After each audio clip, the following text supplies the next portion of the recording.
What seems to be happening at the moment is the days belong to the destination and not the journey, and that is a real shame if you're not travelling in a van, because we have places to stay every night that are booked, and we are driving through the most beautiful, quintessential Portuguese villages, the most amazing countryside, just begging to be hiked in and walked in and explored. And we can't stop because we've got a place we have to get to. And that's something that I am massively missing about van life, is the freedom to just let the journey take you in whatever direction you feel like letting it take you. We're the Thenewbys, a family of travellers with big dreams. I'm Tara, this is John, and this year we were joined by our little boy Crusoe. 2020 sent the world for a loop, and it sent us on a journey. Not wanting to waste a single minute or second of it, we embraced van life and travelled to over 20 countries in Europe in our self-converted camper van. With the arrival of Crusoe into the world, our priorities remain the same: to make every moment matter, to take this little family around the world and to teach our children about huge horizons, a life full of opportunity and adventure around every corner. We have been really missing van life over the last couple of weeks that we've been out here in Portugal. And so that drove us to try and get something that was a little bit similar. And now we're on a boat, which is great.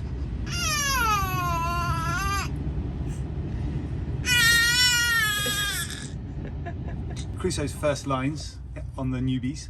Well done, Crusoe. And I think he says, "I love it, guys, I love it." Crusoe has slept better than he's ever slept his entire life on this boat. Absolutely. I just imagine, because we've had the doors open and the sea breeze blowing through the boat, and I can only imagine how well he's going to sleep when we're actually in the van with the doors wide open next to some lake somewhere. So we are looking forward to getting back into the van, but of course we can't get home until Boris says that we can go home and not quarantine. So we're going to be out here for a while longer. I know. Let's see what awaits in Lisbon, shall we? Wait a minute, let's rewind. Before we get to the boat and take a magical wander around Lisbon, oh, and let's not forget the secret castle in the middle of nowhere, Portugal, we need to talk about the trauma of travel without a van. Look at those guys over there, all parked up, guaranteed they're a park for night. Ah, I'm jealous. I'm jealous because this is what we've got, the smallest, crappiest car. And Crusoe and I have to sit in the back. He's not happy. Face. Next to his blooming ram. Lawnmowers were not designed to transport families. That is a lawnmower. The reality of travelling in a lawnmower means that there is quite literally not a single inch of space for human beings in this silly little car. Oh, packing again! It is a chore, and it really feels like a chore as well, especially when you get used to van life. And there is no packing with van life, is there? It's just something that you don't really think about when you're in your van, but you're moving with your whole house, and it just makes things so much easier, because this is honestly such a pain every 2 days. Long, long gone are the days where I would put one pair of shorts, one pair of flip-flops, a spare t-shirt, maybe two, and some pants into a tiny rucksack and head off into the distance. With this little man, and of course Tara, the packing takes even longer as well. Yeah, and we have so many bags. Nice van life outfit, Crusoe. Do you want to show them your bottom? Should we show them your bottom? Swirling over, come on. Look what's on your bum. Oops. Cool. I don't want to show YouTube my bum.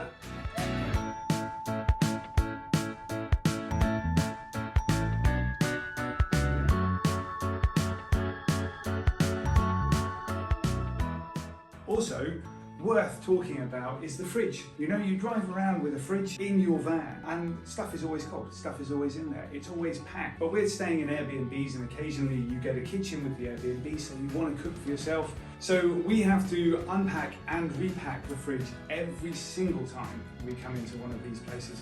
That is, if we're lucky enough to get a kitchen. Do we think the feta's going to make it? It's going to be a bit gnarly though, isn't it?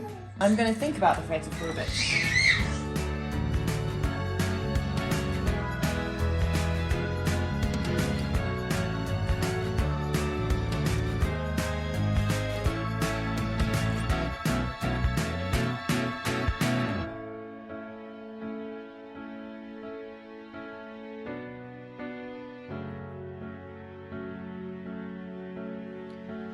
And finally, after wrestling all of our stuff into the aforementioned lawnmower, we were on our way to Lisbon. We are off to a custard tart place. Tara has become infatuated with custard tarts over this trip. She is in love with custard tarts. Just seen the queue. Is there another queue? Yeah, a long one. Well, I guess it just depends on how important that custard tart is to you. If we stand in the queue now, can we still come? No, wait. We've got Crusoe. What about him? We get to go to the front of the queue. It's Portuguese law.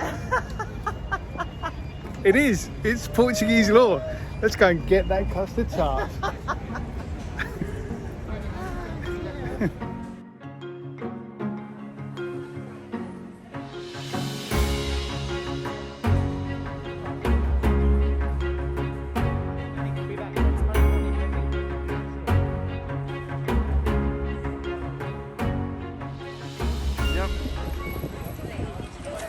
So it was founded in 1837.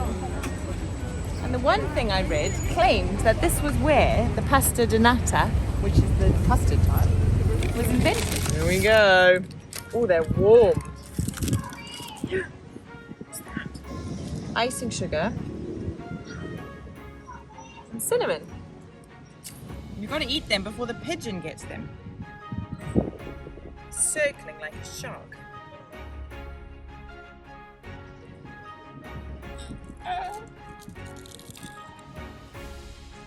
They're just so good. A crunchy, light pastry shell. A creamy, oozy custard centre. Not too sweet. And probably a dusting of cinnamon, but I can't be bothered with the cinnamon. We arrived in Lisbon and, as per normal, had no idea of what to see or really where to go. So we set off to explore. First up on the list was Gerons Monastery. Now, we often think of monasteries as humble, plain places, but Gerons is anything but. Spectacular to look at from the outside. If you're staying in the centre of town, it's definitely worth a trip out to. Surviving the Lisbon earthquake, it is now home to Vasco da Gama's tomb. Frustratingly, we arrived on a Monday and it was closed. If you arrive when it's open, drop us a line and let us know what it's like inside. We'd love to know. Where's the first stop? The Panteo Nacional. The Panteo Nacional is where we're heading first. That sounds great. What are we expecting? We're expecting great views Great views. and very beautiful examples of the wealth of 16th century Portugal. 16th century wealth. Okay. And it's all uphill, is it? Pretty much, yeah. So, you see that house there, darling? It's very pretty with all those tiles on the outside. Yeah. So the reason why there's all those tiles on the outside, the dude that was doing the bathroom, when he ordered the tiles from Wix's and B&Q, I can't remember which one it was, ordered too many, and then they were like, what should we do with them? And then one of the apprentices, he thought, well, I'll just stick it on the outside of the building. Really? Yep. John's dodgy facts strike again. That one was a little bit far-fetched, was it? A bit, love. Yeah, considering those buildings are about 7 stories tall and all 15 of them are covered in tiles. I got you on the last one. Oh, you bloody did. I did, I got you on the bridge. What was the bridge one? Something about the first bridge that cars were allowed over. Such nonsense. Oh, that was such a good one. Anyway, we made it. Let's go in and have a look up the top.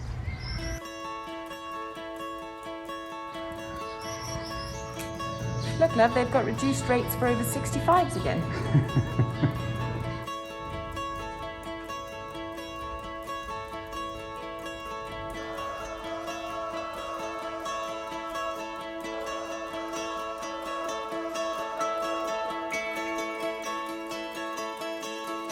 €4 each. €4 each, so we didn't get over 65 concession then. No, we have to wait for you to get a bit more grey, darling. 137 steps to go up the street, darling.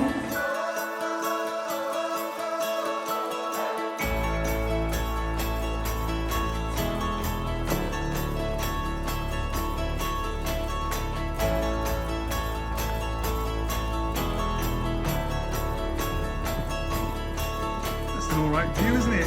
Pretty lovely, eh?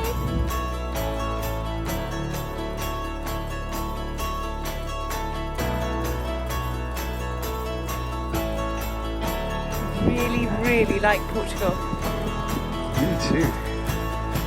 Hey, you know it's actually warmer where we live at home at the moment than it is here. Good for them. Good for them. Doesn't look like this though, and they don't have custard tarts. That's true.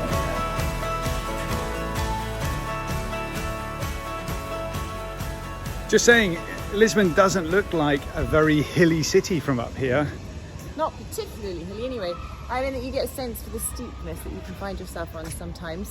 That's true, yeah, but What is obvious is that it's sprawling. yeah, it's huge. From where we were staying last night on the boat and the night before on the boat, that's miles away, isn't it? Yeah, Literally it is. on the round, Past yeah, the bridge. past the bridge. Yeah. Huge city. This may look like it's all being acted, but it's really not. This is a very genuine fear of heights. Oh gosh, gnarly, man. So, if you don't like heights, don't come up here, because the only way out is around this needle-thin walkway. No, I'm not walking around you, darling. Needle thin. If I can get round it after all the custard tarts, it bloody hell definitely is not needle thin. Should we go check out the Thieves Market? The Thieves Market. So just down in the square from the Pantheon is a market that only happens on Tuesdays and Saturdays. Today happens to be a Tuesday. That never happens to us. Usually we come on the days when things aren't happening. But it's got a reputation for being full of stolen goods, but actually that's just named after a little woodworm that you get in antiques. But apparently you can find all sorts of weird and wonderful things. Okay, we're not buying anything though. No, we're not buying anything. No. We're just going to have a look.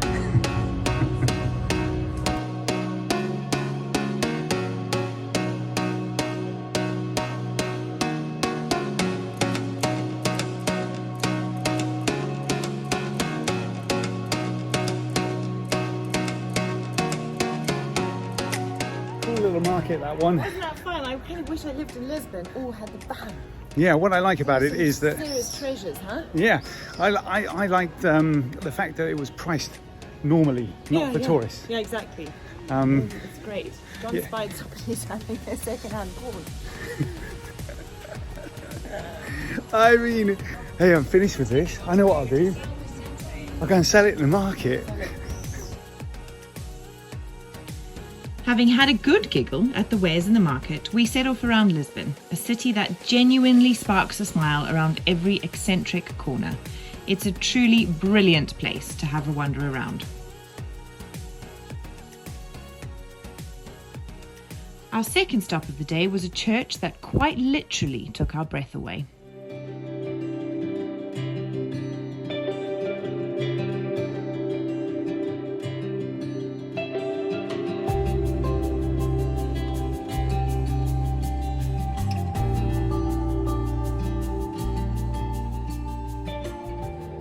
There is honesty in that church that I've never seen in any other church before.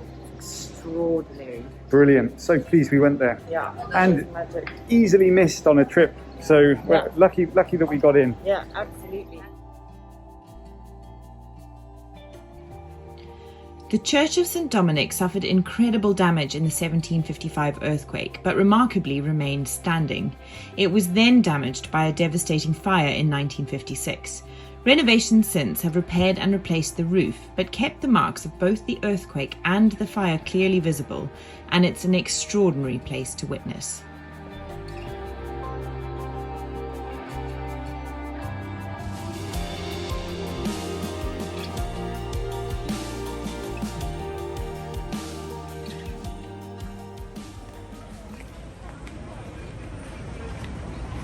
Are we going up? I think we must, mustn't we? Alrighty. Tickets are downstairs, I think, darling. What a bummer. It's closed because of COVID. Go figure. Anyway, should we go see if the funicular's open? Yeah, well, that's another way to get up there, isn't it? Yeah. So this is the Gloria funicular, which was opened in 1815 and used to be powered by water weights and then by steam. Anyway, we just came around the corner as the funicular tram was arriving. Found out how much it was, €3.80 to come up the hill. which we probably would have done if it hadn't been a 15-minute wait. But we thought, you know, let's just see what the walk's like. It's about a 5-minute walk up the hill, probably 2 minutes in the tram. So before you do it, just make sure that you are happy to spend €3.80 to come up this hill, which is actually quite easy to do. Yeah, my feeling is that if of everything that you're going to pay for to go up, you might want to go on the elevator. A bit more fun. Yeah. So this is an old convent. This is what remains after the 1755 earthquake. Same earthquake that the church stood up to. Exactly. The Great Lisbon Earthquake of 1755 is thought to be one of the most deadly and catastrophic earthquakes in history, killing between 30 and 50,000 people, and combined with a tsunami and fires, almost wiped out Lisbon completely.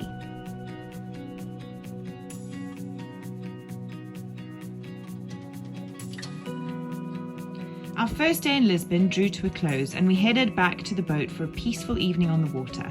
Our last bit of exploring before we left the following morning took us down the Belém promenade to check out a couple of the impressive monuments along the waterfront. This is a statue built for Henry the Navigator. 500 years ago he was around. Henry, it turns out, was a prince of Portugal. That, I think, is super cool. A prince of obvious wealth and what have you, instead of sitting around and just enjoying grapes and wine and custard tarts all day long, he got out and went and explored the world and opened gateways for people that followed him, like Vasco da Gama. Who was the other fella? Bartholomew Dias, and of course Christopher Columbus. Amazing fella. Big fan of Henry. He deserves that. Well done him. Well done him. Bit of a dude. Bit of a dude. This is the Belém Tower, but Belém Tower, it's got a little thingy on the second E, I don't know how you say that. Let's just go with Belém Tower. It was built in the 16th century and acted as a embarkation and disembarkation point for explorers as they were leaving Portugal, which is pretty cool. It looks very Indian to me. It's cool, isn't it? So what I was reading says that it's typically Portuguese architecture, but it has lots of influences from around the world. So I imagine I can see them. Indian.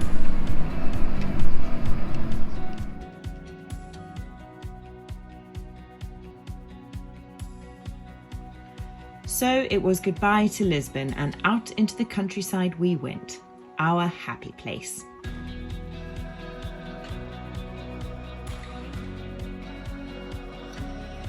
We haven't had any asphalt road for a really long time. I just wonder how long it took them to make this road. It's just made out of cobbles, winding through the countryside. Thanks, Crusoe. You see that? You let Crusoe in one video, and afterwards he wants to be the star of the show all the time. All the time. Won't shut up. We find ourselves in a little village called Villa Mayo, I think is how you say it, and it's part of a collection of what looks like 5 little medieval villages. Now, we had no idea about what was in store for us this afternoon. We're just en route to our next destination, and this was the sensible place for us to stop overnight. We arrived and thought, hang on a minute, this looks amazing, let's go for a walk. And it's just so charming. What a fun and unexpected find this stop-off is. Over this way, there's a castle. We're off to have a look.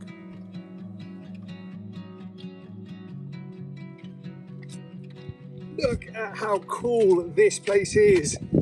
We were on our way further north and we just had to stop and have a look around and see what this place was. Tara's going to tell you all about it in a minute because I haven't got a clue. I'm just loving that view over there. And the fact that we're in a castle, wandering around on the walls, you know, I just don't know how to describe how cool this place is. There's lichen all over the walls. It's just growing there. The air is that clean. And the walls actually, they remind me a little bit like Machu Picchu, how the stones are locked in with each other. It's pretty cool. It's very cool. The initial fortified enclosure probably dates back to the 11th century or early 12th century, having been enveloped in 1280 by a second fence which increased the protection of its inhabitants. So when I was growing up, I almost imagined that the only country in the world with lots and lots of castles was England, with the knights and the suits of armour and the horses and all of that jazz. But it's totally untrue. Portugal is stacked with castles, whether it's just random castles like this on top of small mounds of dirt, or really big castles like the one we saw the other day in Sintra.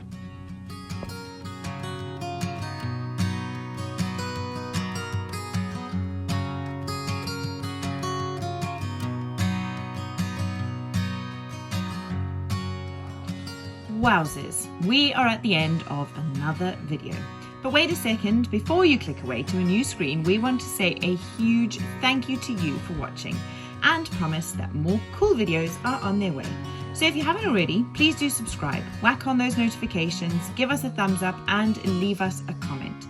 Next week, we're in some of the more remote corners of Portugal. Having now visited the main sites, we're heading far off the beaten track into some little known national parks.